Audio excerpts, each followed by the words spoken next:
Documentary is Rainbow Over the River Kwai.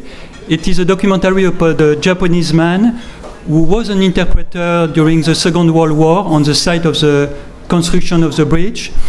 And after the war, in the 60s, he came back in Thailand and he tried to launch different projects to foster reconciliation with the former POW. Coming to the program tonight about the Eastern Economic Corridor.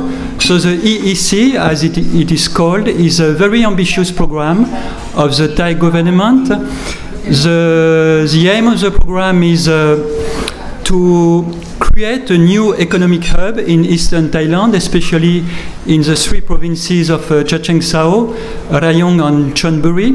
So the idea is to improve connectivity with high-speed train, with airport extension, seaport extension, but also to create new industrial clusters, especially in the new field like next generation automotive and smart electronics. It's a very big project. The investment required is $43 billion. And of course, it opens a lot of opportunities, but also challenges, how to attract local and foreign investors for this project, and how to integrate this project in the other regional scheme and with the One Road, One Belt Chinese project. To speak about the EEC, we have two outstanding economic experts tonight. Dr. Pavida Pananon. Dr. Pavida is an associate professor at the Thammasat Business School. She has written extensively in academic journals, especially on the internationalization of companies and on the emerging markets multinationals. And we also have Dr. Kirida Baopichit. Dr. Kirida is a director for international research and advisory service of the Thailand Development Research Institute. Before that, she was the country economist for Thailand for the World Bank Group, and she has also contributed to the biannual World Bank report for many years. So please, if the speakers can take the seat. And I would like also to mention that we have invited the people of the Eastern Economic Corridor Office under the Ministry of Industry, but they didn't give any positive reply, so we don't have any people directly in charge of the EEC tonight. It's a disappointment. So we'll start with Dr. Kirida.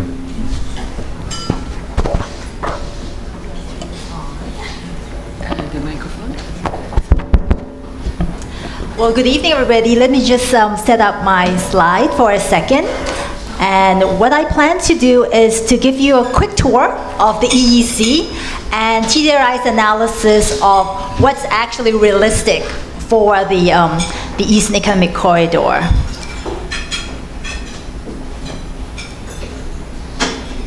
All right.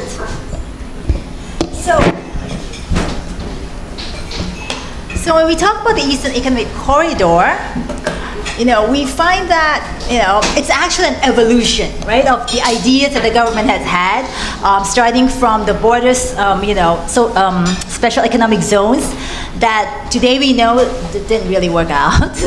Then it was developed into the 10 clusters, right, that the government would like to develop 5 S-curve industries and 5 new S-curve industries all over the country.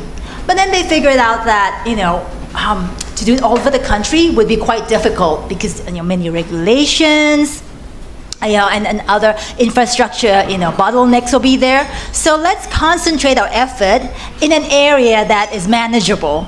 And here manageable means that an area where, there is some establishment already and we can sort of upgrade it.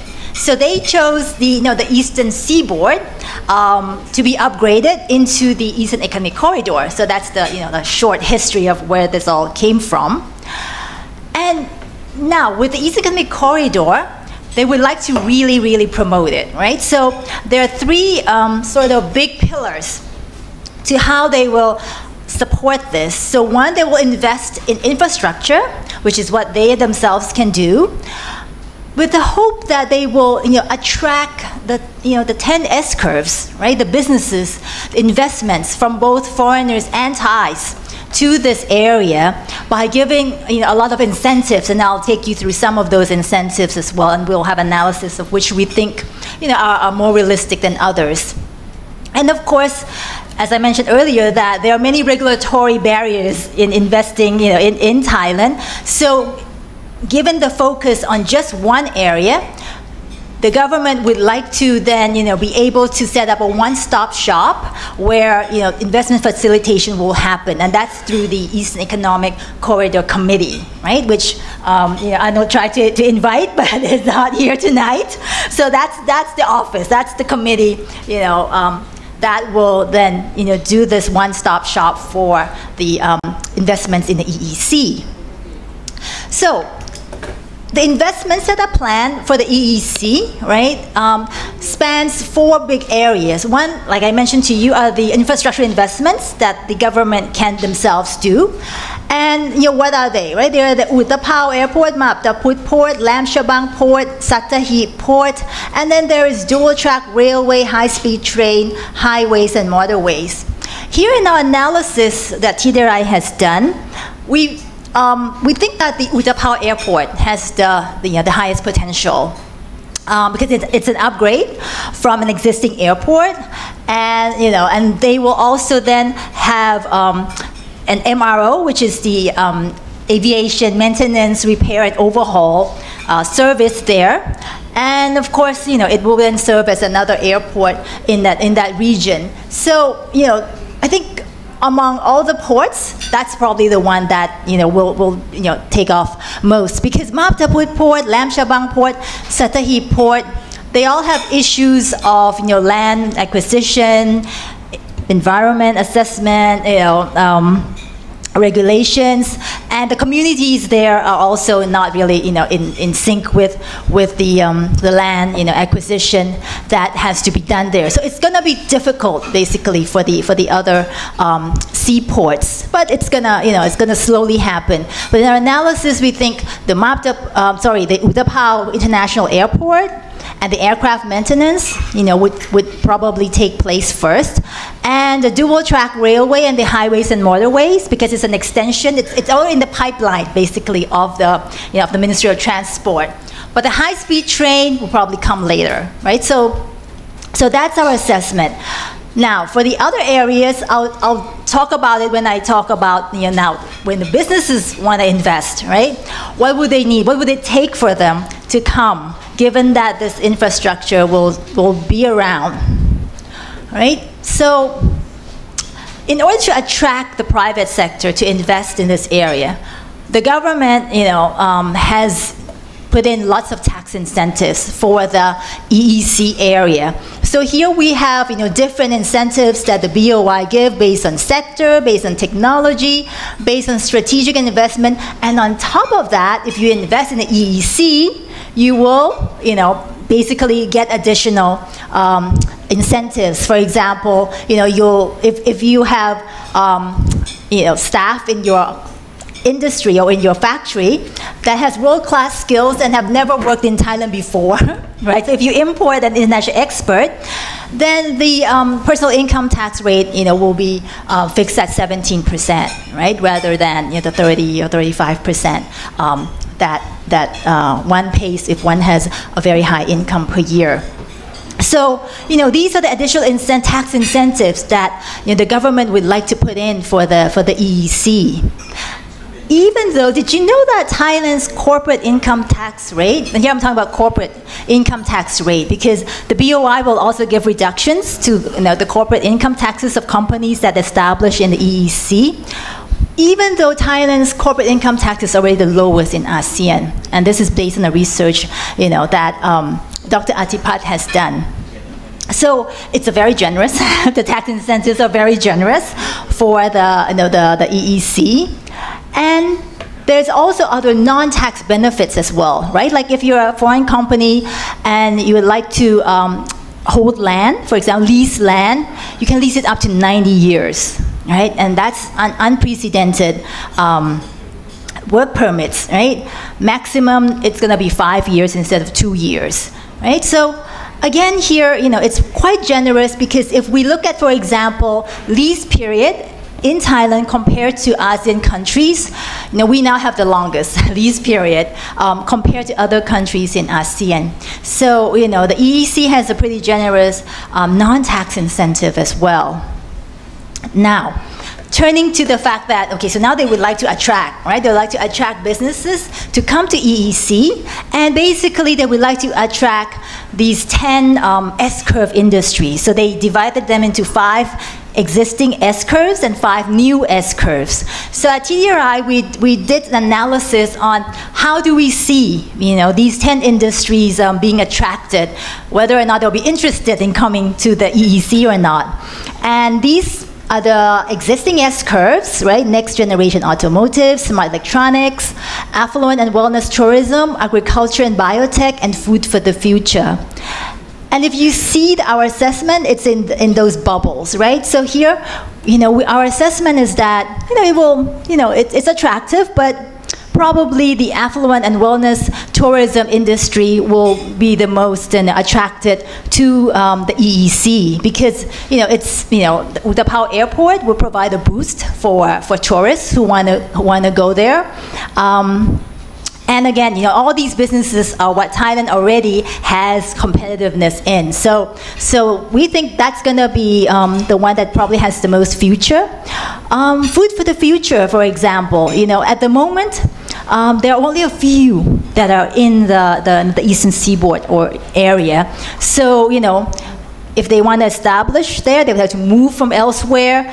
And also, many firms have already invested in the food innopolis, right? So Thai government has many competing programs. And for the food industry, there's a food innopolis.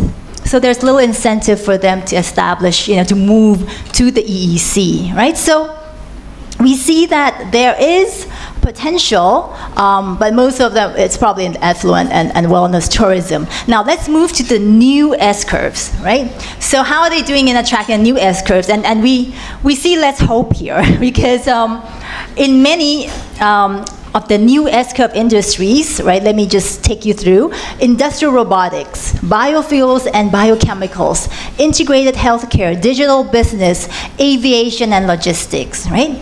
For example, industrial robotics, just to begin with, whether it's in the EEC or not, we expect very little investment because Thailand has very little comparative advantage, in producing industrial robotics to begin with, right? So it's not gonna, it's a non-starter to begin with anyway. So it's probably not going to take, take off there. Digital business, for example, why would anyone have to set up a digital business in the EEC, right? Other than that, there's faster internet connection there, right? So it's probably going to attract some, but it's not going to make or break for this business. But for aviation and logistics, we think there's hope there because again, because of the Piro Airport and the maintenance, repair, and overhaul service is something that Thailand could do. It's not rocket science, and by attracting a good partner like Boeing to come,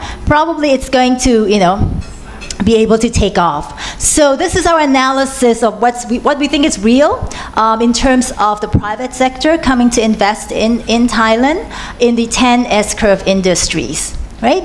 But in addition to the tax incentives and the incentives that the government is giving, there's still other factors. So when we interview companies that we think have potential to go to EEC, they raise these to us and they say, look, we're still concerned about this, and if we are going to move, these have to probably be ironed out, right? I mean, regulatory issues, right? So they're actually waiting to see if the EEC committee will be able to iron this, such as customs reform, fast track approval of if you're in the medical industry, right? If you want to import medicine, for example, right? Because in one of the S-curve industry is to be a medical hub, right? To be a medical hub, to have world-class hospitals, you must be able to import good medicine.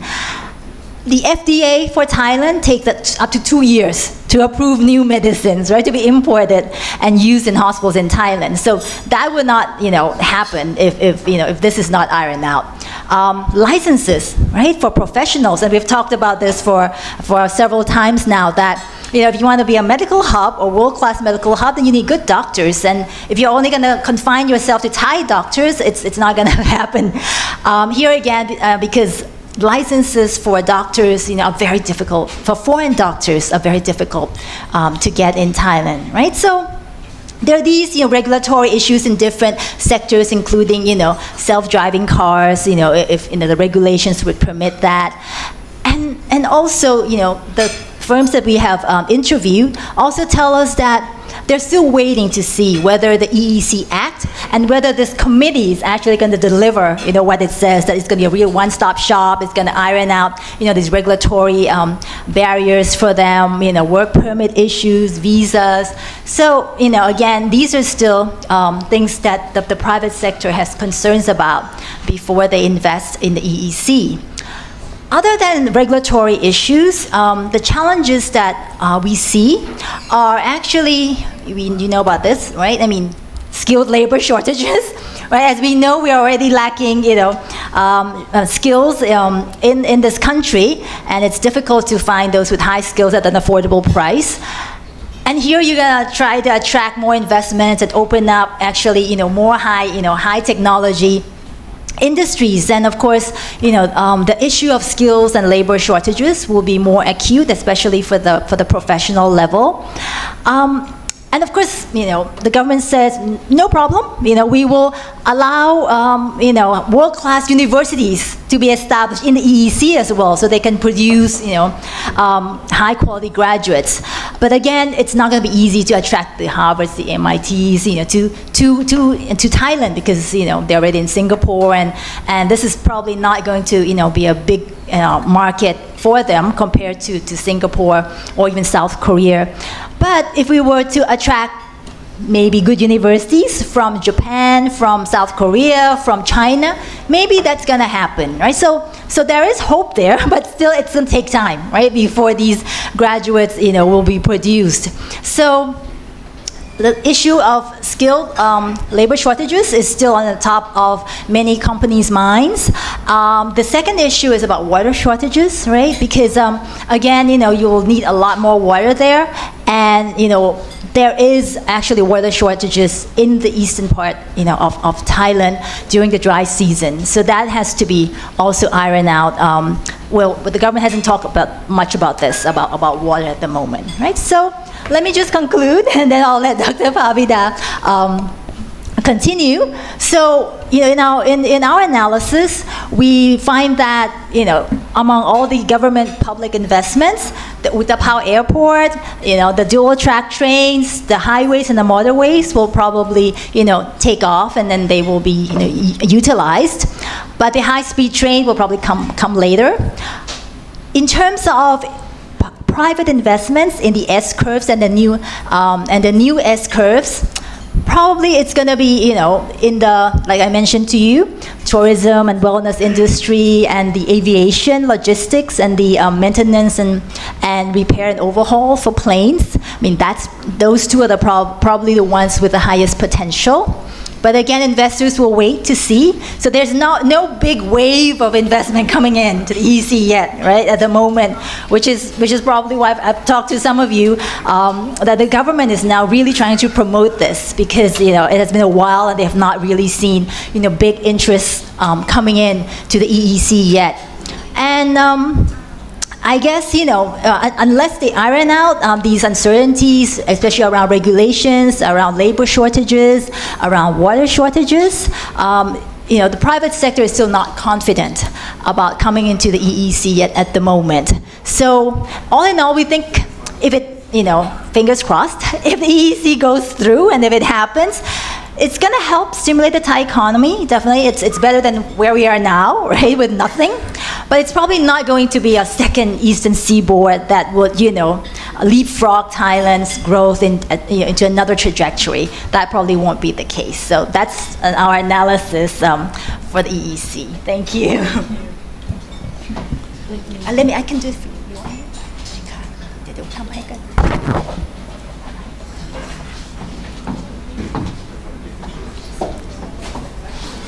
All right. Good evening, everyone. And first of all, thank you, Arnaud, for having me here tonight. And also thank you for having Dr. Girida here.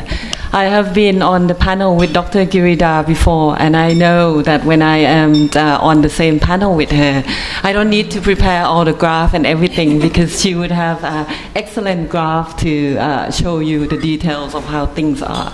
So thank you for that. And so tonight, what I plan to do is actually to take you a little bit out of the EEC and just to address. I learned that sometimes, you know, if you are having a beer in the back room there, you might not be too interested in looking at a lot of numbers and everything. So what I really want to do tonight is just to talk about the Eastern Economic Corridor in the broader context of the global economy and see what my personal assessment of the program. But first of all, let me get the record straight. I think that the EEC is something that we probably would benefit from it, and this is talking from experience. The other day I was coming back from Dubai, and we had the same kind of storm that we had tonight, and the flight could not land at Suvarnabhumi, so we were flying around Suvarnabhumi for 45 minutes or something, and then the captain said that we have to do something because the weather was too bad to risk landing, and the fuel is running out, so we need to go somewhere. And I was hoping, oh my God, I hope it's not Chiang Mai or something, because I wanted to get home that day. So we were heading to Rayong, and there were a lot of French tourists on the same plane with me, and everyone was like, oh, where Rayong? So we were heading there to get back, and then it was an experience to try to land an A380 in Utapao, and it was successful. Everything was smooth, but then we of course had to wait for Thai Airways to get the fuel first because they also had the same issue. I was on Emirates, so we were behind all the Thai Airways flight, but after all, we got home delayed by I think 3 hours after the scheduled flight. So I am for a record, I am in total support of Utapao Airport because I think that Chiang Mai would probably be too far for that account.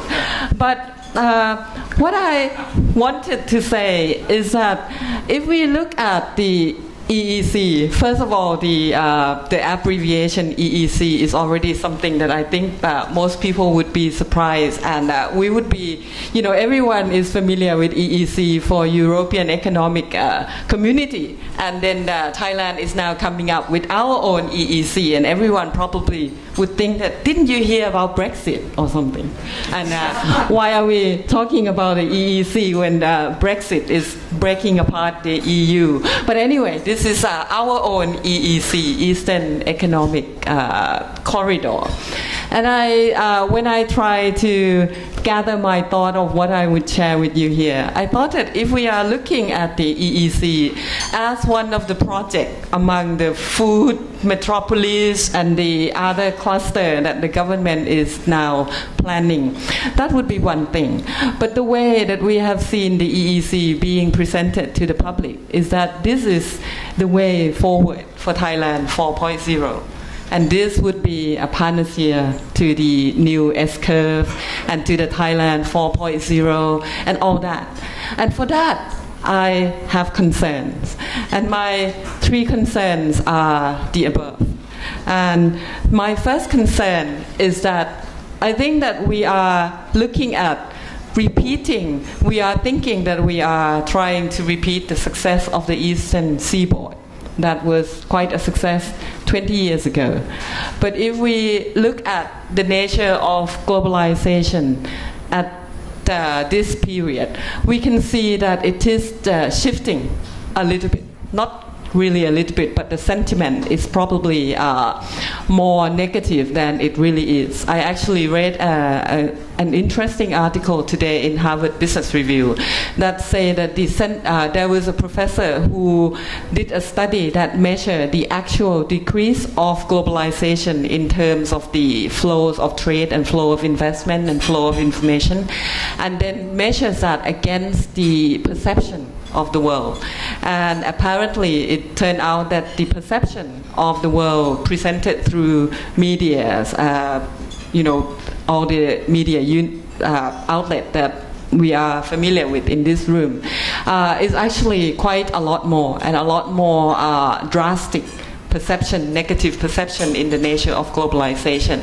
Nonetheless, the one thing that is certainly happening for sure is that the saturation and the slowdown of the outsourced-led foreign direct investment. What I mean by that is that if we look back 20 years ago, during the golden age of the Eastern Seaboard, what happened in Thailand was that we discovered the natural gas in the Gulf of Thailand. And then we tried to promote all the export-led industry that would use Thailand as the export base. And that's why Utapao was useful, and then the deep sea port of Mata Put was also part of the plan then. But if you are looking at the nature of the foreign direct investment in today's world, that pattern has more or less saturated, because all the large firms that need to outsource their manufacturing activities around the world have already done that. If you look at all the key multinationals, enterprise in all the industries that are significant in Eastern Seaboard, you will see that they are already there. In this area or in Thailand. And that's one of the reasons why global trade has slowed down. Not just because the Western countries have not recovered their economic predominance, but also because the amount of intermediate trade that takes place between subsidiaries of companies are slowing down due to the saturation of this global value chain, disaggregation. That factor that also now encounter the increasing sentiments against globalization, the increasing sentiment against companies going to invest overseas. So these are the shifting and the changing nature of globalization that I think when Thailand is now looking at the success of the Eastern Seaboard 20 years ago and think that we would repeat the same success by offering more incentive to a different set of industries that sound sexier, robotic, medical equipment. All these are more value added and more high tech, the new S-curve as the government calls it. It would not be easy, because what those companies look for when they invest overseas are not the same thing that they look for 20 years ago, when they were just aggregating the advantage of cost advantage between countries.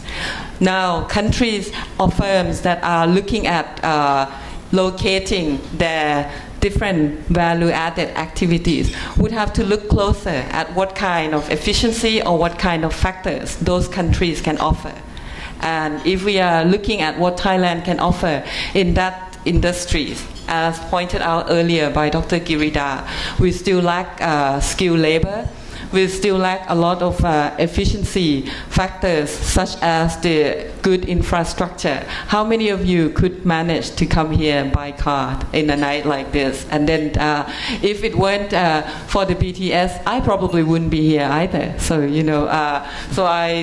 we sort of collect each other along the way and ran into each other at the BTS station. And when I saw her, I said, okay, at least tonight the program would go forward, because both of us can be here and we can speak to each other. So that's the first thing that I think that we have to be concerned about, the changing nature of globalization. The second issue I would like to raise is the geoeconomics. We often talk about geopolitics in this area, and we are concerned about the increasing dominance of China in the way that it wants to finance all the infrastructural projects. And if we look at the geoeconomics of this area, the Eastern Seaboard and Southeast Asia has been more or less the backyard of Japanese multinationals in industries that are electronics, automotive, and I think that that's why you pointed out that the investors who would be interested in this would be more of the East Asian companies that are already here. So by the Thai government now turning more and more toward Chinese government investment in infrastructure, and this might not only bring in more Chinese companies, but it is also increasing the Chinese influence in the business area. And if you are other multinationals that are looking at locating some of your more technology intensive activities, such as R&D center, you might probably have this China fear factor in your consideration. If you are going to be in an area where perhaps one country may receive more favorable approach to the others. So I think this is another area that the Thai government would have to be concerned that when they are looking at allowing different kind of infrastructural project that would take place, the high-speed railway or the dual-track railway, we have to be concerned of not only the integration of the system. We don't want to repeat the mistake of having the last kilometer not connected to any system. And we don't want the train of two nationalities not to understand each other and then lost in translation and then we cannot connect the train. So I think that that's one of the other area that I'm concerned.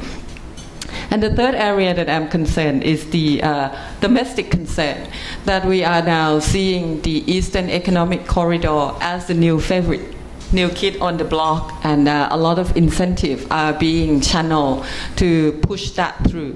Not only through regular channels of having regular law like the EEC Act or something, but we're also seeing Article 44 being used to bypass a lot of rules and regulations, especially on environmental issues.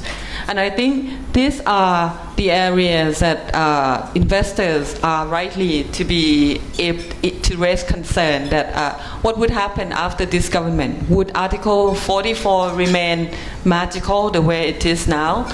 And would everything that was done by Article 44 be undone in the next round of the government reform? Those sort of issues, and not to mention that a lot of incentive and subsidies are being pushed to favor one area. And if we are looking at the EEC, this is one industrial estate. Right now, you are seeing that other industrial estates are also asking that, what if the other companies in the same industry are interested in investing in my industrial estate? Would I receive the same kind of support from the government? So I think that that would also become an issue to deal with in the future when we try to implement this plan.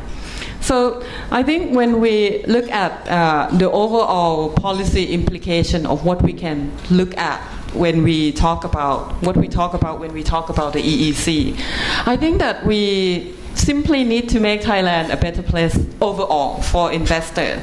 This sounds totally idealistic, I know, but if you look at how Thailand is doing in the global competitiveness ranking, you can see that we have been slowly falling in key areas that we actually need to improve.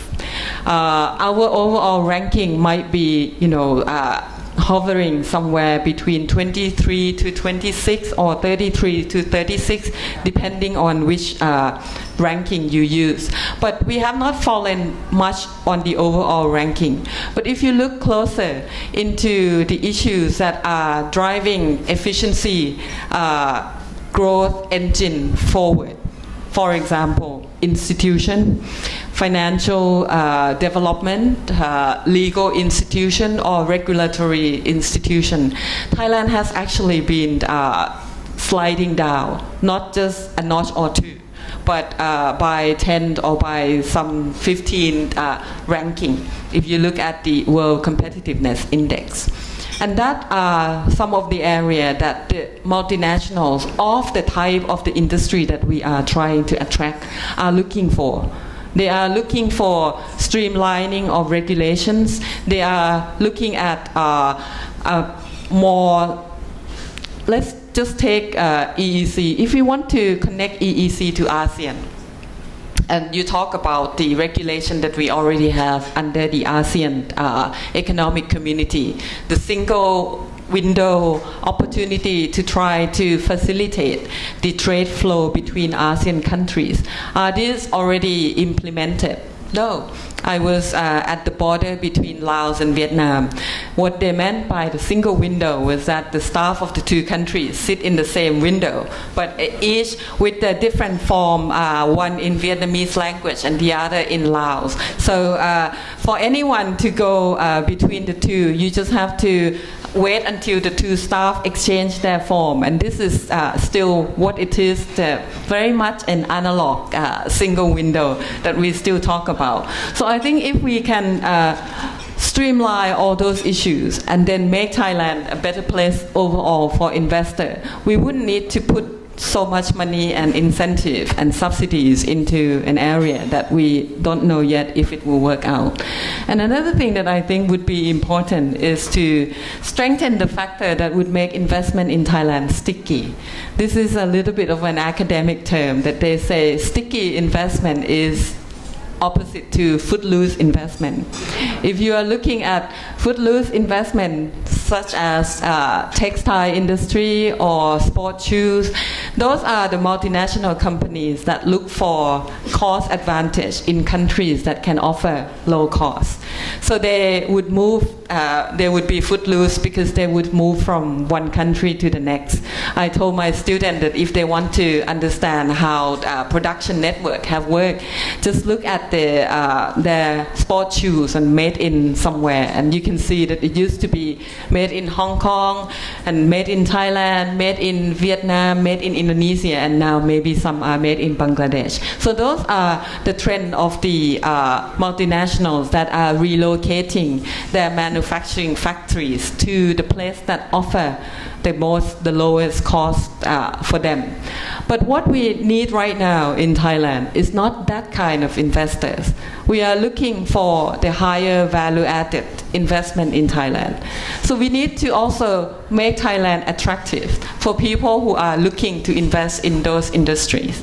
And those factors come with better institution, better streamlined regulation, the ease of doing business, all the issues that TDI has mentioned as the factors that would allow investor a better opportunity to invest in Thailand.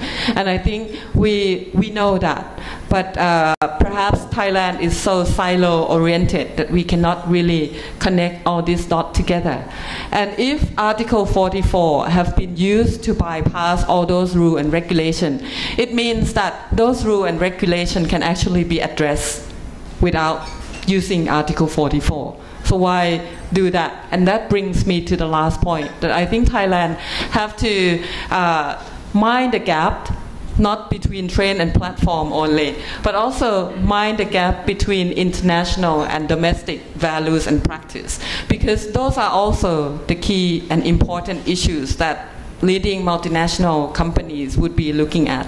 When firms now look at the world and try to decide where to locate their different activities, it's not just cost. For companies that look at opportunities to increase their efficiency of their overall production, or for companies that also want to present to their shareholders and their stakeholders that they are doing the right thing. Being in the place where a country with no elected government, or being in the countries where the Article 44 is used to speed up investment, might not be in the interest of the leading companies that want to invest in countries of the kind of the new age that they need to present back at their headquarters as well. So I think given all these issues, I believe that we need a new plan I do applaud the government that at least they have a plan to drive the Thai economy forward. But I think to look at the EEC as a panacea for Thailand's overall economic ill would probably will be asking for too much and too soon, given what it is right now. And thank you very much for your attention. Thank you, Dr. Pavida. Thank you, Dr. Kirida. So now the floor is open for questions. There is a microphone in the back. There should be a microphone in the back. Okay. So please say your name and your affiliation.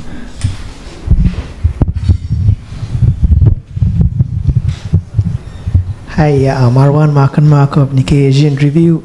Question first to Pavida. You know, you mentioned Section 44.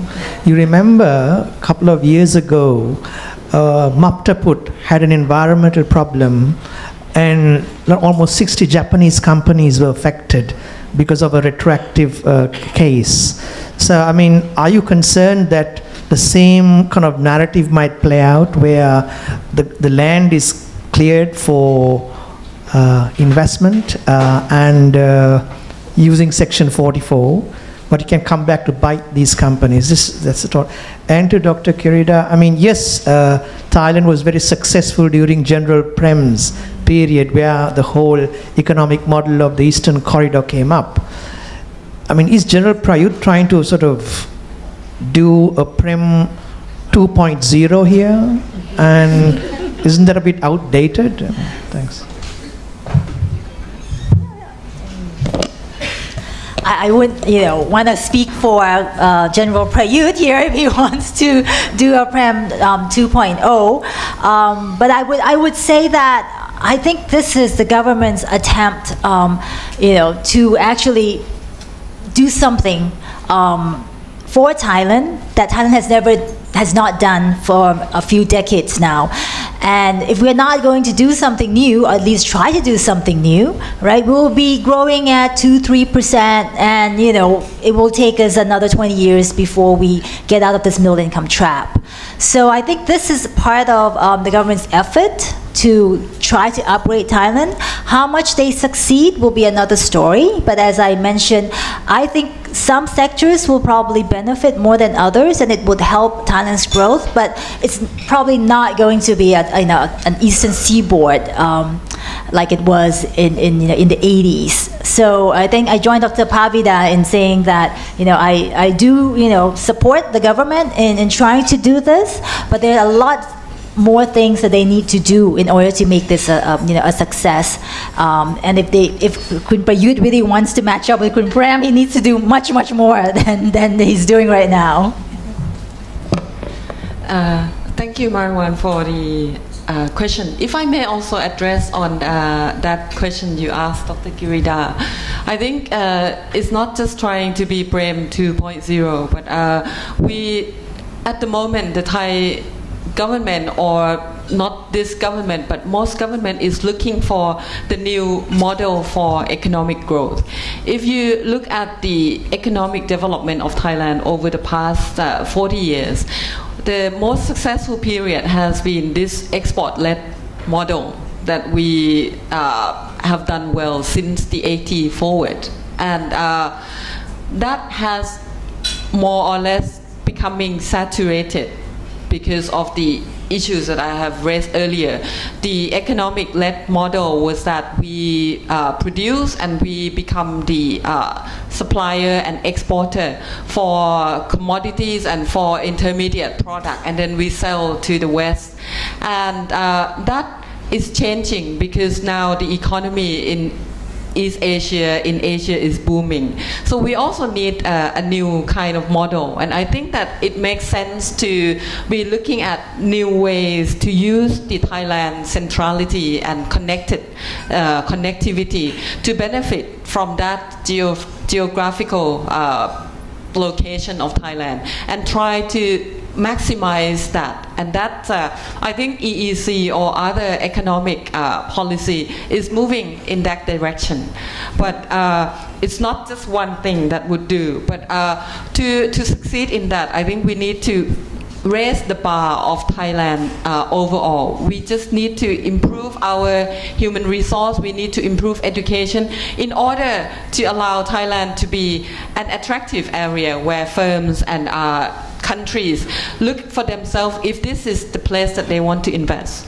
And with that, we would have less concern of using Article 44 or something. And to answer your question on whether I was concerned that something would come back and haunt investors later, yes, perhaps that might be one scenario. But what I'm most concerned is that we should not be having Section 44 to begin with.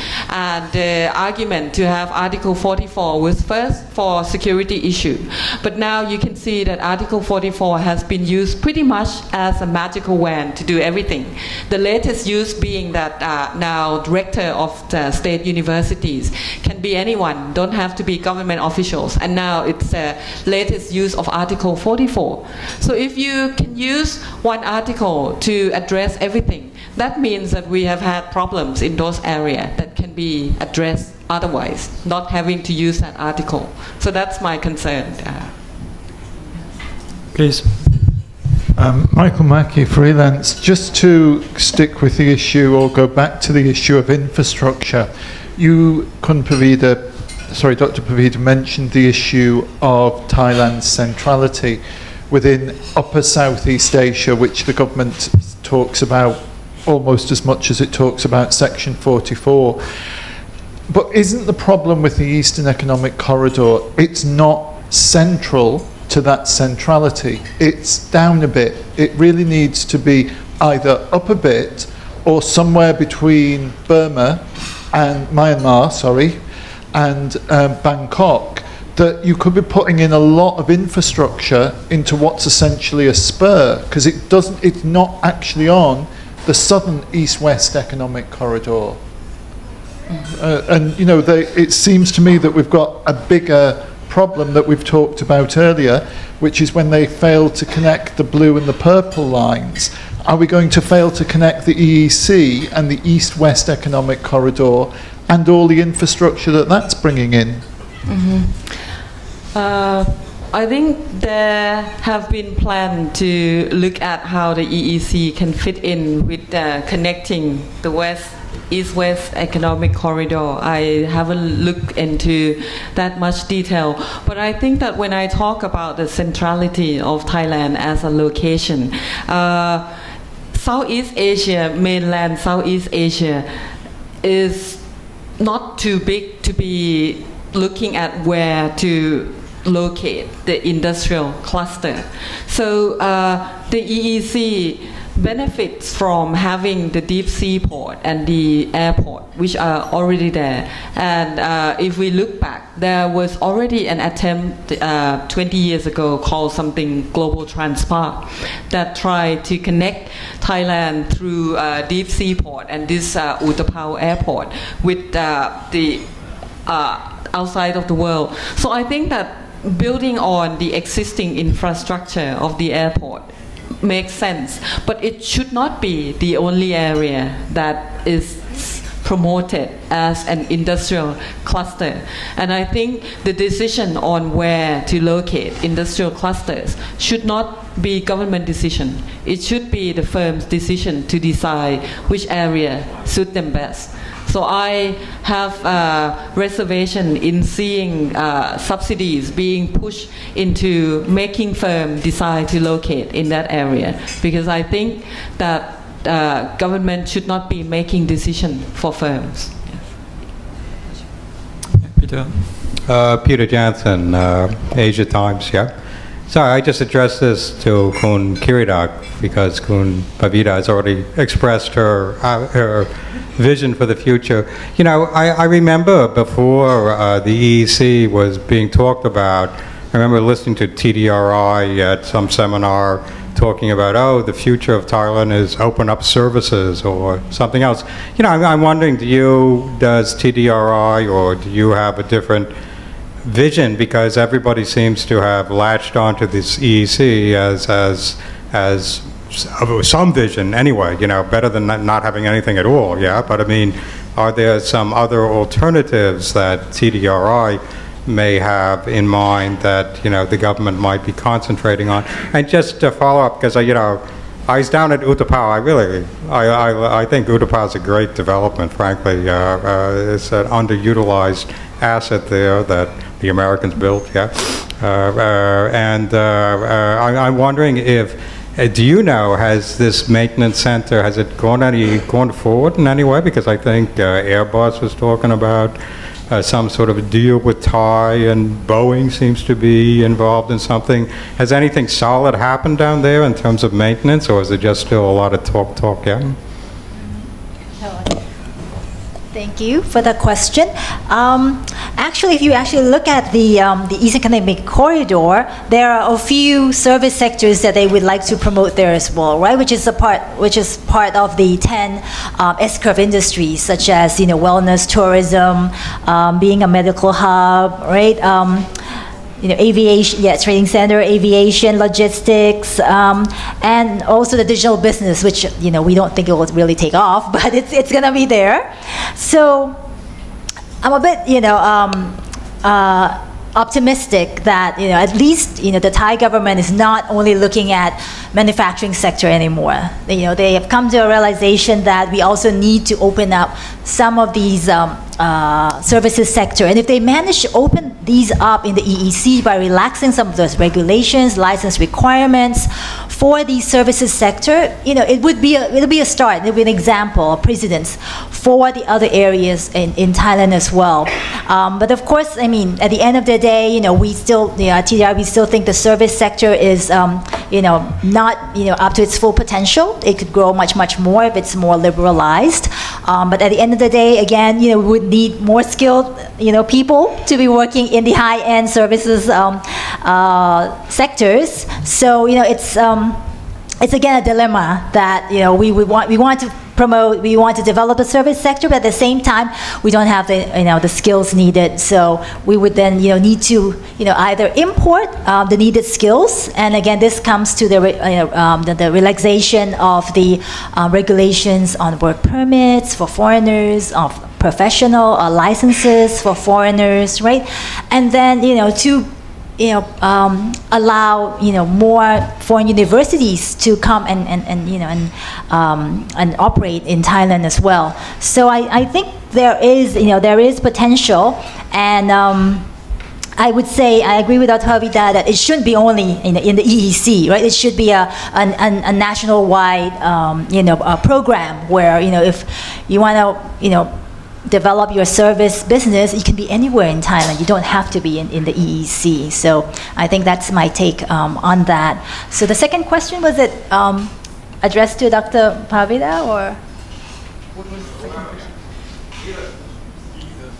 What was the second question again? Utapao. Utapao. The maintenance center with Airbus and Boeing, has it gone forward at all? Have you heard anything? I spoke with the president of Airbus, and actually he was very happy with the EEC, and I asked him that why would Airbus be locating there.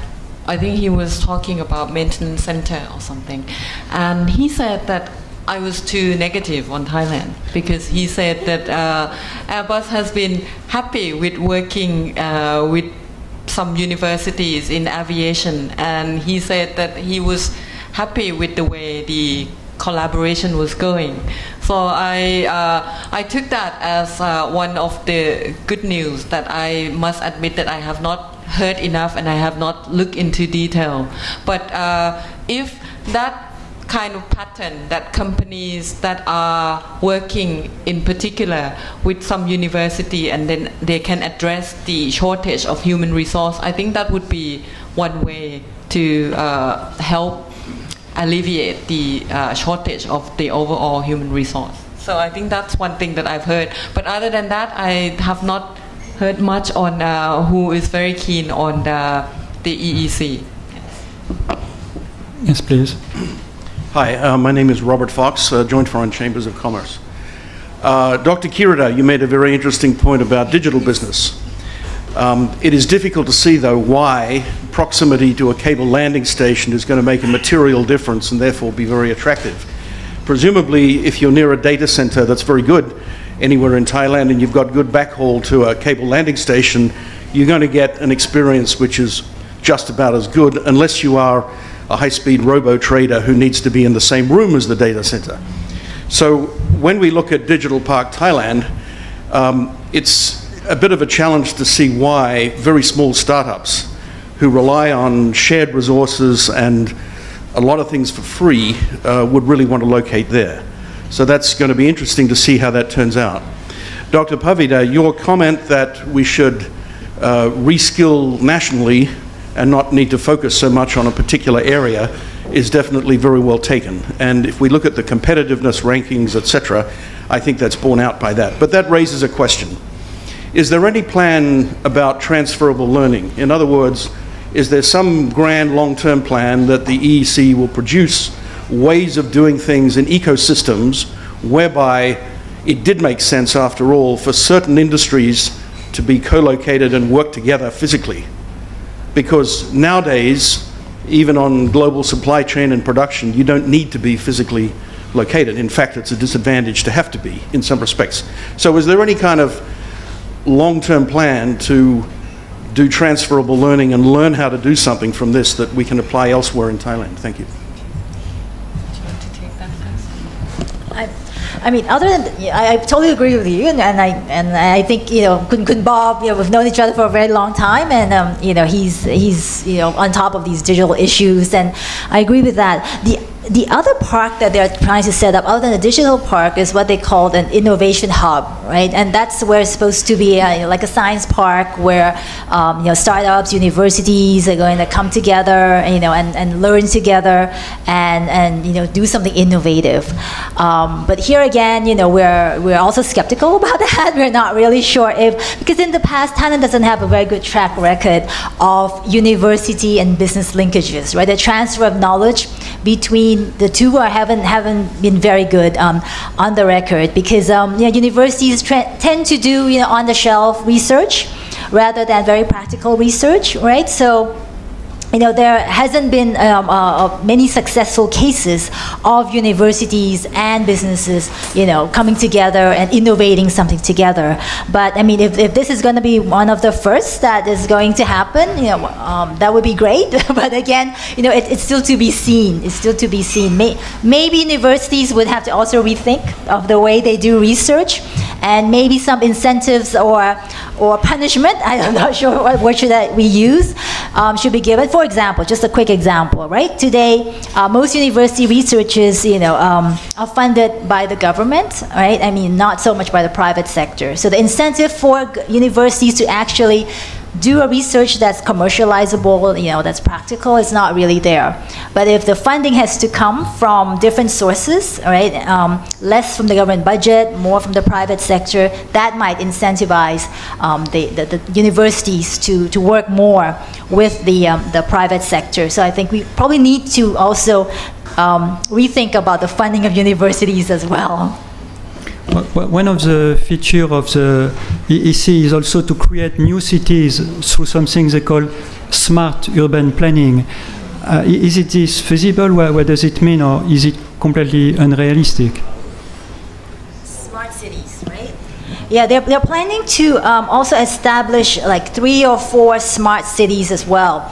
And the reason why they wanted to do that is because they would like to, to have these cities support the industrial estates, meaning that, foreigners and Thais who work there, right, will have, schools and hospitals which will be located in these smart cities for, their families to be there. So they're thinking of like building a whole new communities actually in the EEC itself. So, that's probably, so because they're building new cities, they're planning to do, to make them smart cities, that are more energy efficient, right, that have better communications, internet connections, good schools, international schools, international universities, medical hubs there. So that's what I think that the smart city would be. So to serve the community, but at the same time, also be a place that will attract foreigners, you know, and Thais to come and visit for medical services or for tourism or for education services. Sounds like the Truman world to me. To answer your question, earlier question, I'll be brief. I think you touched on a key word that I think we need to address more, and that is the ecosystem of the industry cluster. And ecosystem includes the network of university and private sector and all that, but the ecosystem of supply chains and supplier is also important. And I think that is one area that perhaps has not been receiving as much emphasis, because when we talk about all this grand economic plan, we are still looking at inviting the leading multinationals who have the better technology to come and locate in Thailand. What we have to address more is actually to look at how we can provide the ecosystem that benefit them when they are here. So to build up the domestic firms that are capable suppliers to participate in this sort of supply chains, I think would be one key aspect that we have seen from the Eastern Seaboard, that it has not so successfully been done in most industries. If you look at automotive and electronics, these are two successful cases of the Eastern Seaboard. But if you look at who are the firms in that area, or if you look at the extent that Thai suppliers are represented in those industries, we cannot deny that they are only the second or the third tier, and we have yet to reach into the more high end and the higher value added. So I think those are the key word that you raised. The ecosystem of the industrial cluster is a very key point. Yes, please. Good evening, everybody. My name is Motul Jean-Marie. I come from Belgium, and I'm living in Thailand 8 years now in Krung Thep and Krung Thep Manakon. My question is very simple. Don't you think that Thailand has simply missed the opportunity of being the head, the capital of the ASEAN community? I give you a simple example, a comparison with Belgium. It was nothing, a country less than 10 million people, not to be compared to a rich country. And from nothing, they are now the capital of Europe, developing the sector service, making centralization. Nothing with high tech, they knew. Do you know that this country in 1946 was the second nuclear power in the world, from their help to the United States in 1945? But they decided something else. Traders, clever people, and now prosperous country, with Brussels as a center, a big center to be compared to Washington, Moscow, Beijing. And I see in Thailand nothing. Krung Thep Manakon is a countryside. So I understand the contradiction. The PDRC from Suthep Konsoban has asked the military to develop Krung Thep Manakon, and they didn't do the job. Could you explain me that, please?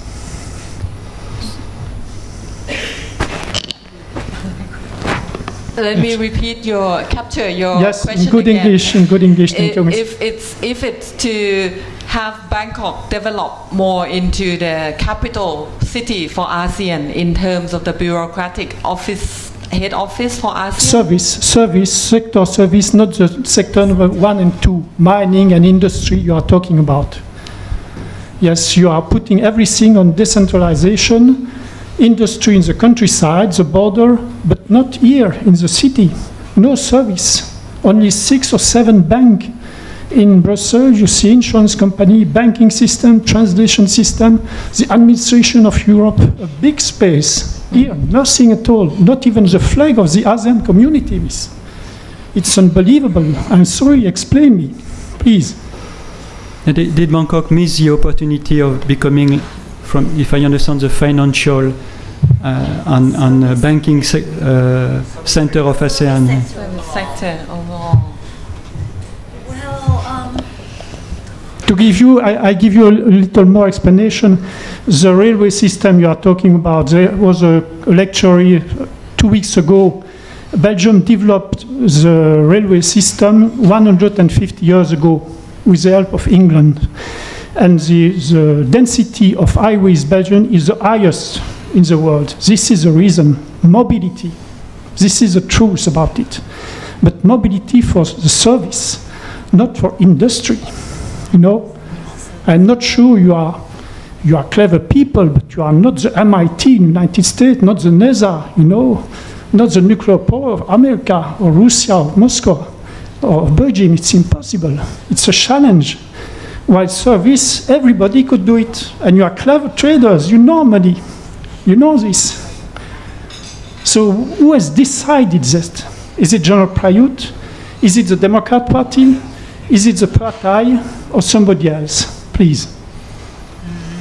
I can take a stab at that. So the question is, has Thailand missed out the opportunity of being a service sector headquarters of ASEAN, for example, right? Yeah. Yes.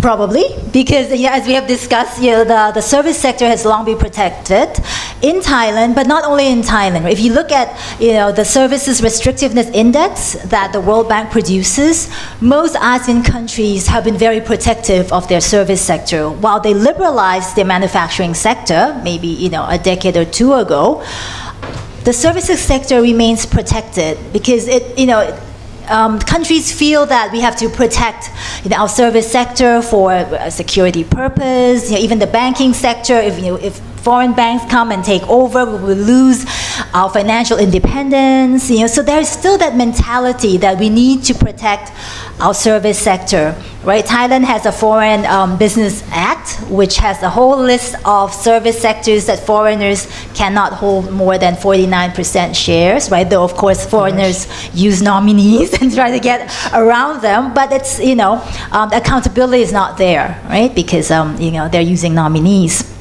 So there are still a lot of barriers, and I must say from time to time, the government realizes that opening up your service sector can bring you a lot of benefits in services trade, right? And despite, of course, the fact that you can also raise the productivity of your services business if there is more competition as well.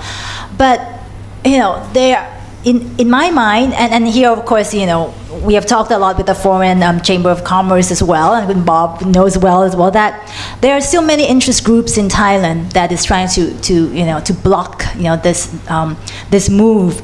And I must say, one of the biggest blockers are the professional associations themselves, the professional councils. For example, the Engineering Council. May I ask you, in Krung Thep or everywhere in Thailand? It's a national council for engineering, a national council for doctors, a national council for nurses. They are the ones who have the authority to give licenses for these professions. And they have been given this authority from the Ministry of Interior many years ago. And they're the ones who go to these ASEAN meetings on professional liberalization. And of course they would have the tendency to protect their own group, and they have not been budging on this at all. They say, sure, you can, as a doctor, you can come to work in Thailand, but you will still have to take the exam in Thai to get licensed, right?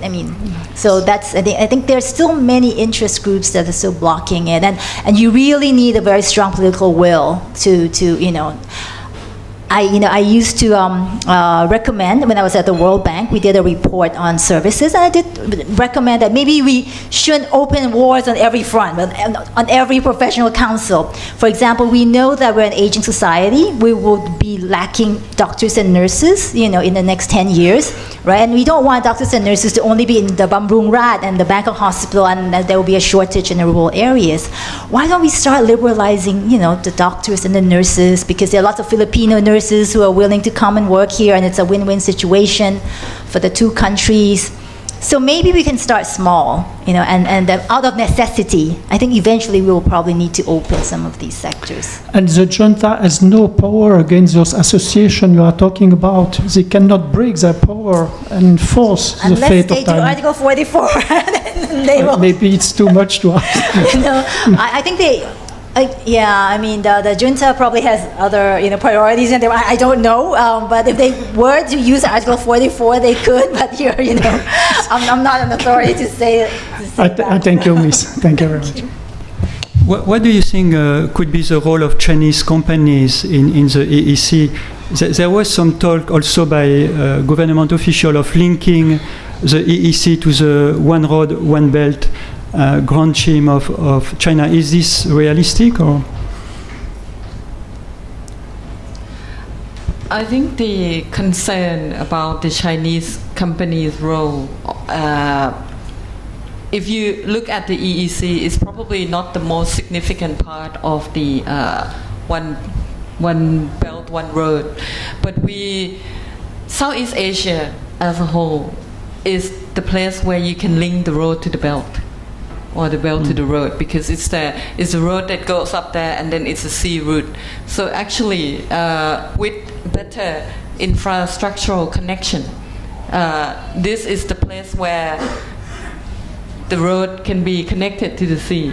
So if you look at it that way, perhaps the EEC has that possibility. But I do not think that right now we are looking at the plan on the One Belt, One Road and trying to fit our infrastructural project into that.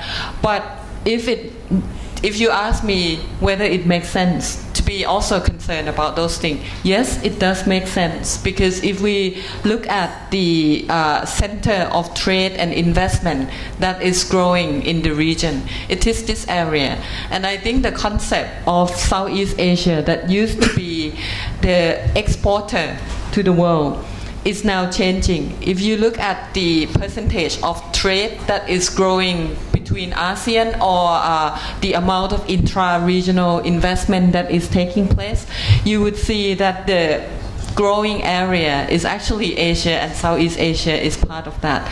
So to connect all this area together with better infrastructure is a win-win. But we have to manage how we allow different people to come in and not dictate the rule of the game.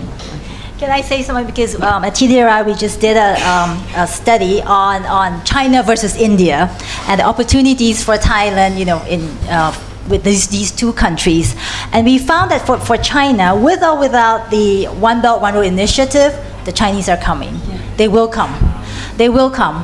And one of the reasons why they will come is that at the moment, China is actually a country with sort of two different sets of industries. There is the old China, and there's a new China. The old China are the industries that have built China over the last 20 years, right? The construction, the cement, the glass, the steel industry, which is now has overcapacity in all these industries, and China needs to export them because they're all state-owned enterprises. Even though they try to shut them down, they still have a lot of excess capacity. So the One Belt, One Road is actually an initiative that China uses to export these excess capacity in cement, steel, glass, so that it could be built and sold to other countries. So that's the old China.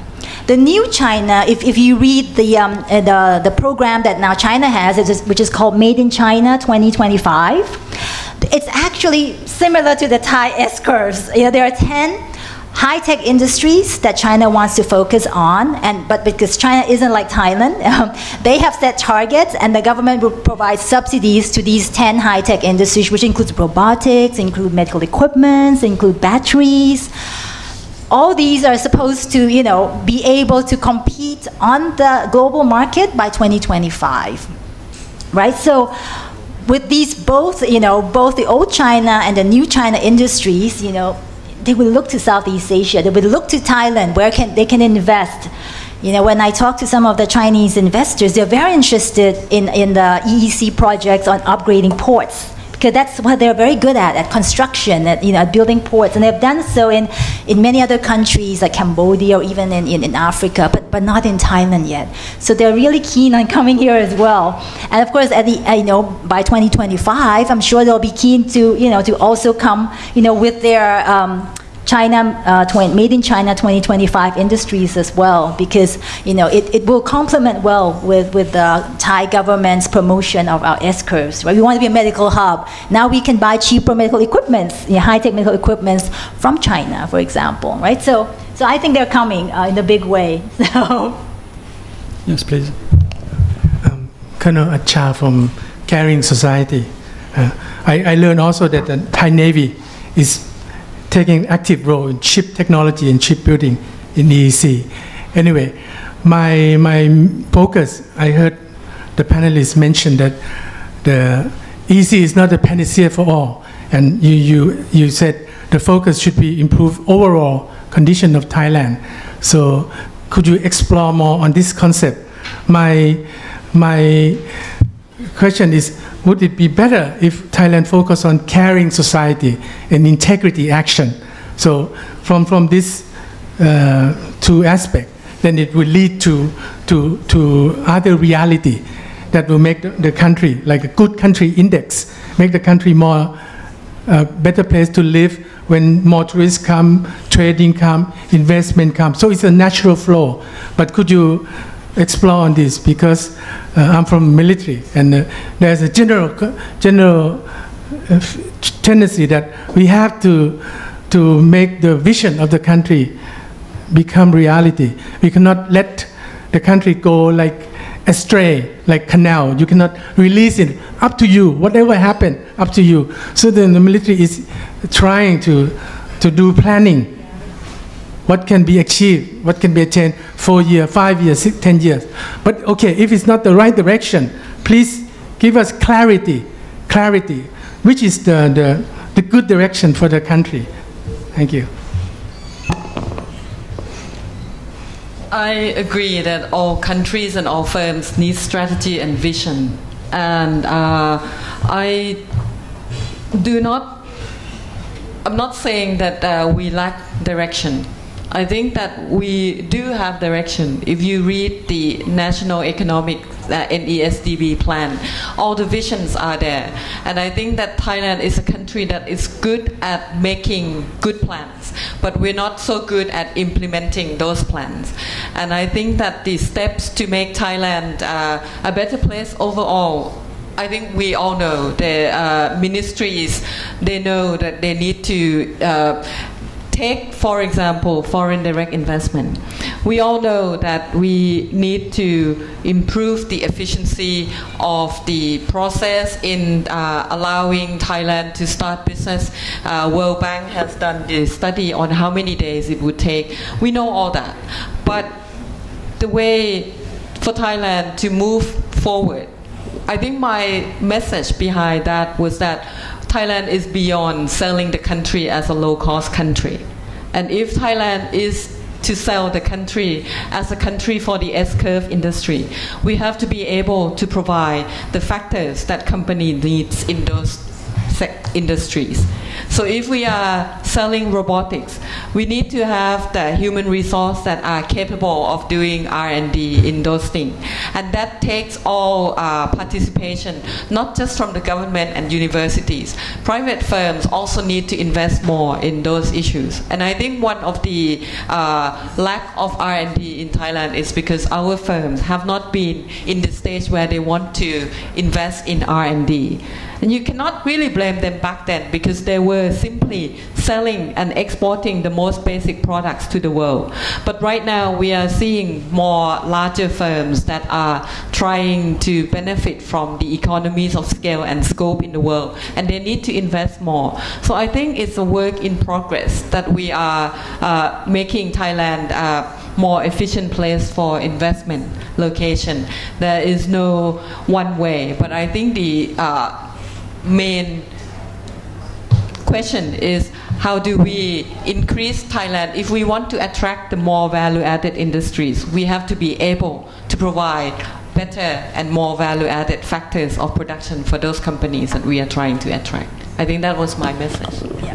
Can I just add, if I could just identify like 3 things that would, be enable Thailand to move up, to grow at, a higher level, and also to distribute the wealth. So grow more inclusively. I would say one is definitely investing in the human resource. Skills definitely, will need to be investments in infrastructure is not difficult. If you have money, you can do that. But investing in people is much more difficult. It takes a longer time. And I think that is one of the things that I have not really heard this government talk about, which is human capital development. So that's, one of the, I think, most important factors of production. If you're an economist, that's how you see them. But, in addition to being just factors of production, right? If a person has better education, can earn more income for his or her own families, can put their kids through a better school, right?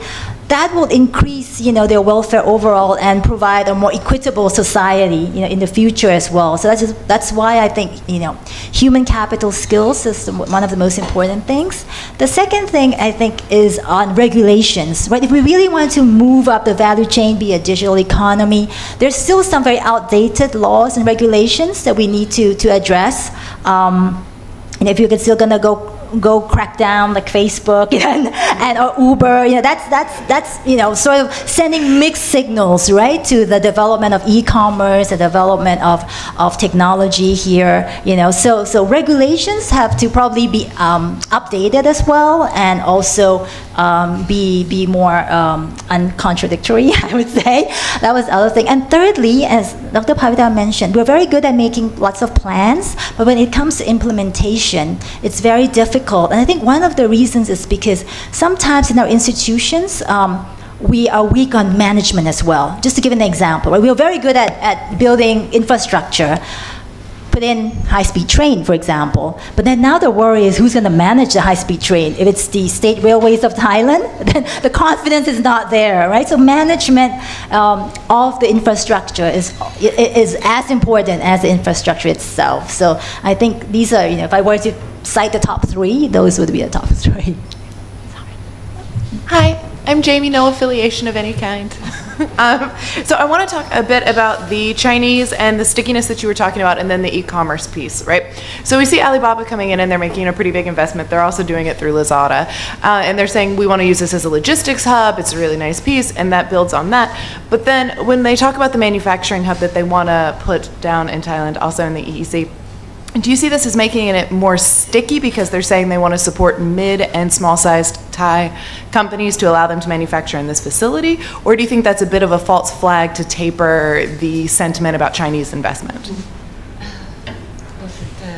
Let me take the sticky part first, and then I think you know more about the Chinese part.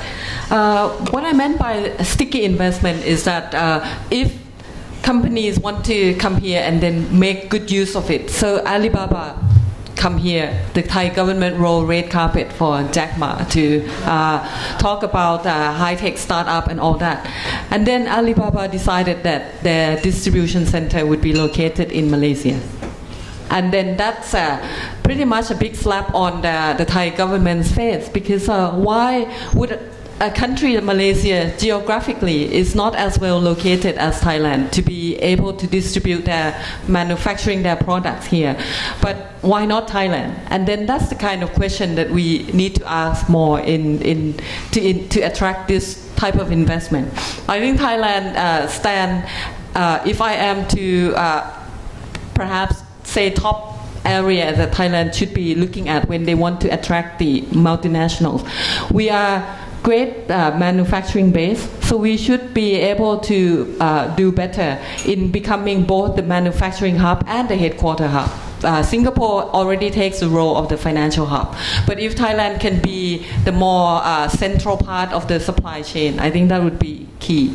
The second area, I think, is the logistic and the distribution.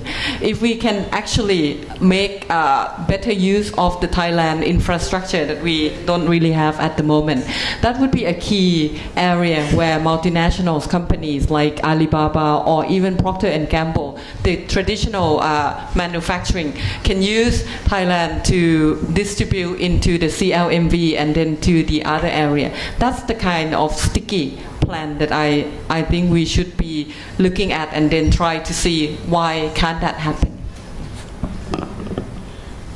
No, I don't have much to add to Dr. Pavida. For example, I know that the Lazada that's set up here is just for Thailand, right? Because they have a sort of like a Lazada in Vietnam as well. So again, here I think it has to do with they've already calculated, and you know it's more it makes more business sense. It makes more profit to establish elsewhere. So we then, like Dr. Pavida, have to relook at ourselves to see, is it because our logistics system is not as good as Malaysia? Or are there any tax benefits for being in Malaysia? Or are there more capable people in Malaysia? So all these would have to be taken into consideration, for a business before they establish themselves. Because when you do foreign direct investments, it's there for a long time, right? So you're going to be there for 10, 20 years. So you need to look at these not only today but in the future. Maybe it means that Alibaba is not too confident in Thailand for the next 10 years, who knows? But anyway, I think that's just something to add on to what Dr. Pavida has said. If there are no more questions, we will conclude here. Let's give a big round of applause to the speaker.